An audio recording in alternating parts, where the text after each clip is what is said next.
Hi everyone, welcome to part 8 of my Kobolds and Catacombs card reveals. Today I've got 7 new cards to show you, so it's a big video today, including Paladin Legendary, so be sure to stay tuned for that. I will be doing daily videos, so be sure to hit the subscribe button if you want to see all of the card releases. Blizzard's announcing new cards every day, so I'm going to be keeping up to date with that in the videos. Okay guys, with that being said, let's get started. So the first card today is the new Paladin Legendary called Linessa Sun Sorrow.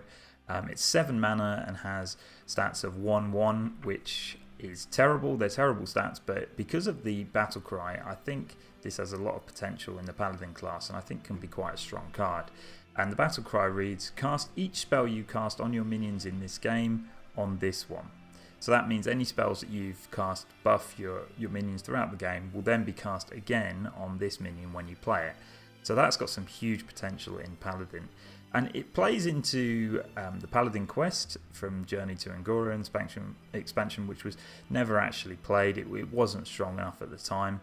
And the quest is cast 6 spells on your minions, and then you get a reward of Galvadon. And Galvadon is a 5/5 minion for 5 mana that when you play him, he adapts 5 times. So that is obviously quite strong, Galvadon, but the quest itself isn't very good, and you were just kind of forcing in 6 buff spells to try and make it work. So I don't think just adding Linessa Sun Sorrow into the game, I don't think that will make the quest viable again. I might be wrong, hopefully I am, because I would quite like to play this deck. But to be honest, I don't think you need the quest for Linessa to be a strong Paladin card. And that is because of 2 cards which are played quite regularly. That is Spike Ridge Steed. This one is the one where it gives a minion +2/+6 and taunt, and then when it dies, summon a Stegodon. So if you play this twice, then play Linessa, of course you get 2 Spike Ridge Steeds on Linessa. Often, and another card that's often played is Blessing of Kings, give a minion +4/+4. So that again would go on to Linessa and make her even more powerful. Silver Moon Portal is okay, not really seen much play, but that would also be of a benefit. Dynasize could be insane.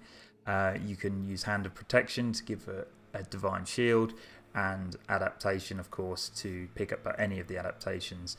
If you could get the can't be targeted by spells or hero powers in your adaptation, that makes Linessa even more powerful, because the opponent can only then clear it with minions mostly. So this card is weak to silence, of course. So if it gets silence, it's just a 7 mana 1/1. However, I don't think it's going to be too much of an issue. There's only so many silences that players can play in their deck. So if you play Linessa and they do silence Linessa, it just means that they haven't silenced any of the other minions that you've buffed previously in the game. So Paladin's got so many cards that opponents want to silence. So if you've got Tyrion in your deck, for example, if they're silencing Linessa, then they're not silencing Tyrion. If they're silencing Linessa, they're not silencing the 2 other Spike Ridge Steeds that you've played. So I don't think silence will be too much of an issue, because if played in the correct deck as a whole, it will be unfortunate if you get it on Linessa, but that just means they can't target your other minions.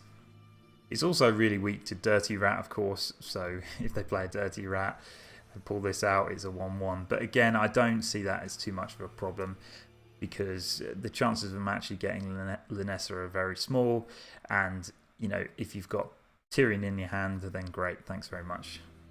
So it's not too much of a problem, and I think this will see some play. I think it will see quite a lot of play actually, because you could, all of the buff spells we've discussed, you could remove all of those except for Spike Ridge Steed and Blessing of Kings. If you just ran them in your deck, then it's worth playing Linessa 100%, because just getting, let's just say you only played 1 Spike Ridge Steed and you got it on Linessa, then you're playing a Spike Ridge Steed again for 7 mana, and it costs 1 more than the original Spike Ridge Steed, but just having another Spike Ridge Steed in your deck is fantastic. But of course then you get the potential of getting 2 on Linessa, and also Blessing of Kings as well. So I like this card, and I think it was going to see some play.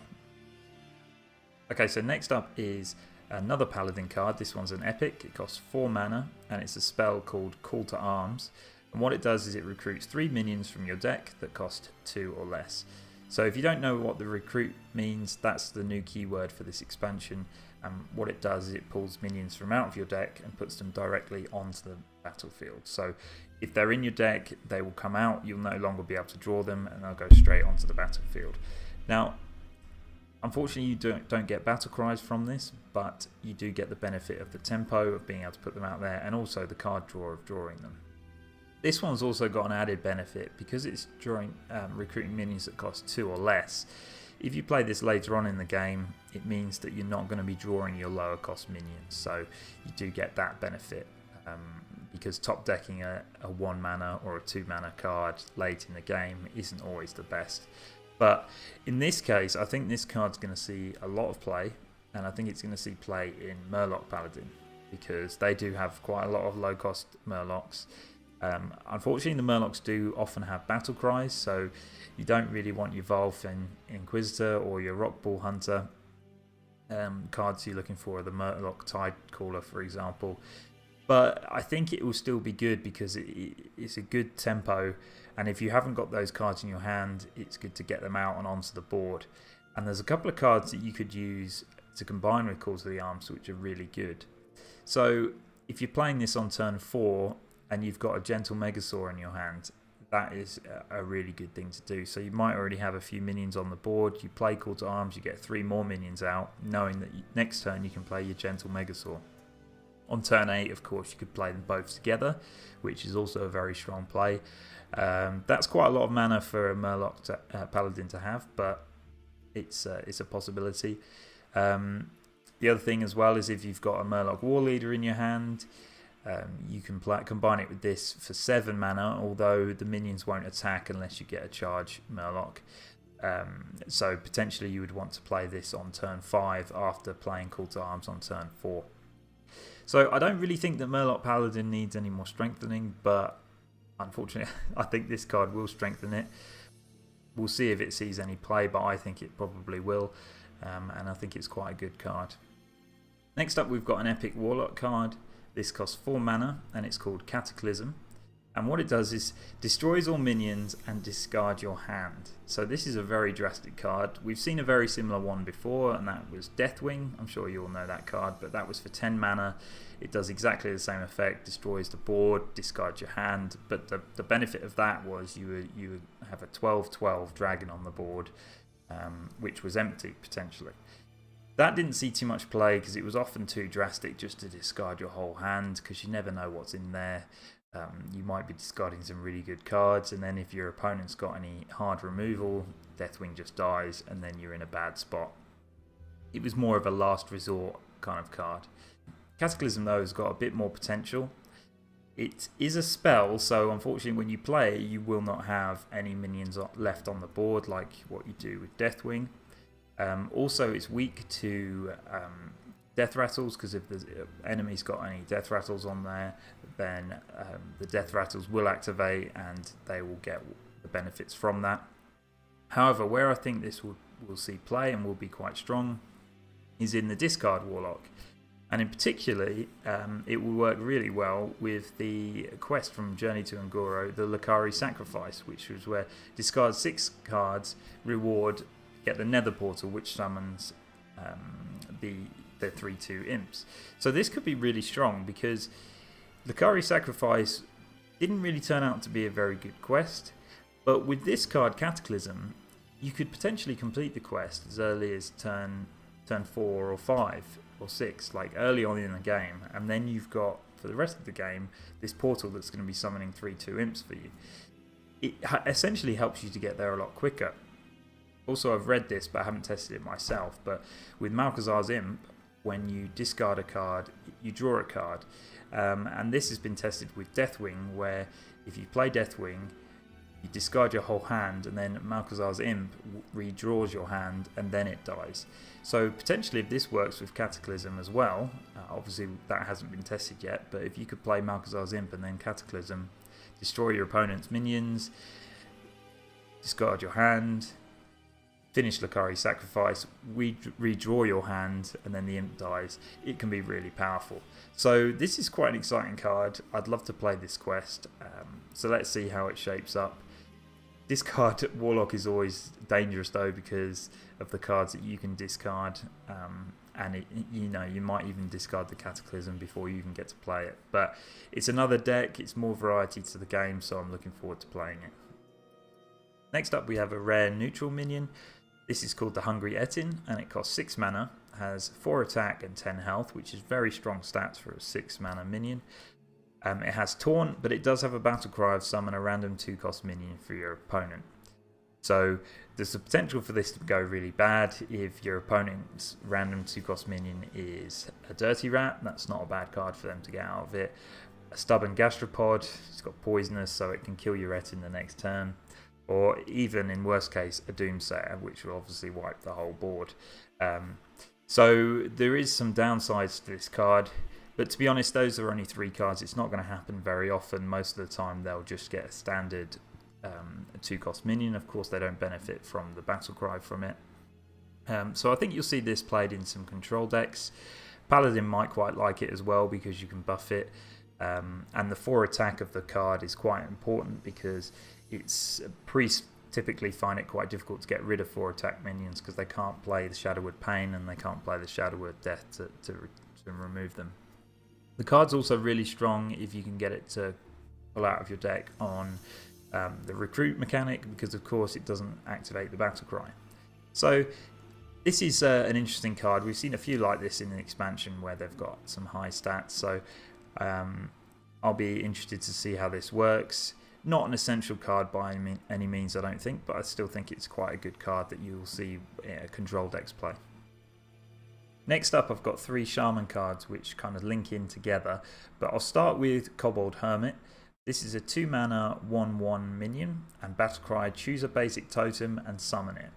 Now this on the face of it just means you're paying 2 mana, you get a totem which costs 2 mana on its own, you get a 1/1 body, but the key here is that you're going to be able to choose which totem you want to summon. So I think this is quite a good card actually. I reckon this will see some playing constructed, because being able to choose your totem can be extremely powerful. If you want to choose spell damage, for example, I think spell damage is the main one. Often you'll see a shaman, they'll summon their totem and you know that they've got a spell lined up to play, and what they're looking for is a spell damage. Of course you've only got a 25% of chance of drawing that spell damage, whereas if you play this card you've got a 100% chance of doing it, and it costs the same amount of mana as a totem, and you get a 1/1 body with it. The other totem as well that's usually quite important is Taunt Totem, that can really be really positive in certain games. So, and also this card is really good in Token Shaman because it's a small body which actually summons another body, so you're getting 2 tokens on the board. So I think this is really good. I like this card, and I'm definitely going to play it in Shaman. I think you'd probably play this in Evolved Shaman as well. So finally for today I'm going to show 2 cards together because I think they're very closely linked. And the first one is a Shaman Epic card. It costs 5 mana, it's 5/5, it's called Windshear Stormcaller. And this has a battle cry: if you control 4 basic totems, summon Alakir the Windlord. And Alakir the Windlord is a legendary minion which is already in the game. It usually costs 8 mana. Of course you would get it for free if you manage to pull off this battle cry. It has Wind Fury, Charge, Divine Shield and Taunt, so it is a very powerful minion, and if you can play this for free then wow, fantastic, it can be really strong. However, the battle cry, if you control all 4 basic totems, summon Alakir. How often in the game do you ever have 4 totems as a shaman? I don't think, honestly, I can't even remember a time when I have had it. It probably has happened, but not very often. However, even if you don't manage to summon Alakir, it is a 5 mana 5/5, so you're not losing too much. The stats are pretty good, or fairly average to be honest, so it's not too bad. But there was another card announced today which could potentially make Windshear Stormcaller stronger, and that is a shaman spell, a rare spell. It costs 3 mana, it's called Primal Talismans, and what it reads is give your minions Death Rattle, summon a random basic totem. So this obviously increases your potential to get all 4 totems onto the board, and I think it could fit quite nicely into Evolve Shaman or any kind of Token Shaman decks, because what it's doing is is allowing you to refill your board with lower cost minions that you can then evolve or even use with Bloodlust. So I think this card's really good. I think I would put Primal Talismans into an Evolved Shaman, because what you want to do with Evolved Shaman is you want to keep as many minions on the board as you can, and this allows you to do it. And then if you've got a Windshear Stormcaller, great battlecry of getting an Al-Alkir. It's really strong. I don't see you often being able to get Windshear off. I don't see. I mean, Primal Talismans gives you random totems, so you're not always going to get 4 of each of the different totems. So I think Windshear can be played because, like I said before, the stats are okay on it. However, I think Primal Talismans is probably more of a viable card just to play on its own in any Token Shaman or Evolved Shaman, because that's what you need really, is smaller minions constantly on the board. Okay guys, thanks so much for watching. Hope you enjoyed the video. I'll be doing another video tomorrow and every day until the new expansion release, because Blizzard are announcing new cards daily. Be sure to hit the subscribe button if you want to see the rest of those videos, and I'll see you in the next one.